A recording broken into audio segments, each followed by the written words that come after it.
All right, we have Boss Bears versus the Ponzi Leeches. Battle continues here. These Leeches are freaking out today because for the longest time, as you can see, the micro-term moving average right here, ever since the early part of this month when the micro-term was reclaimed on this up gap, just follow that aqua squiggly line here. You see them just completely taking advantage and just leeching on this moving average here. And what happened was we started to really overly using this, and then we gapped up this morning, right? This where we closed, we gapped up, and they failed.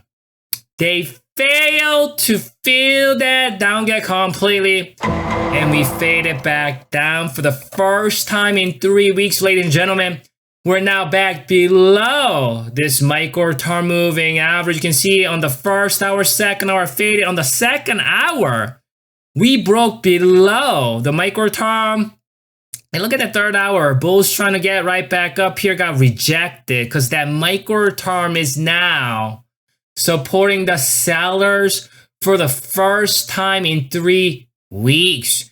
That micro-term has now fully reprogrammed to support the sellers here. So now that micro-term is supporting the sellers, now that the down gap from 564 all-time high down gap from here, middle of July, that's not fully filled. And so, and on top of that, we have the bear divergence here, and that's probably why we did see that continuation to the downside and lost that micro-term. It's a little bit shenanigan, gap up and fade. Sort of anticipated something like this to happen today. Just the way this market has been, it's been stretched for so long here. And as you notice, that oscillator not oversold yet.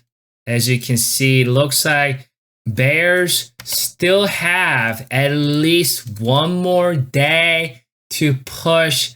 Bears still got energy here. Bears are not fully tired yet. We're right on this 556 pivot. As you can see here, that 556 previous swing low, previous swing high. It's the pivot, and we're just right on it. My short-term moving average currently residing at 553, which is coinciding with this swing high right here, right? These are two swing highs.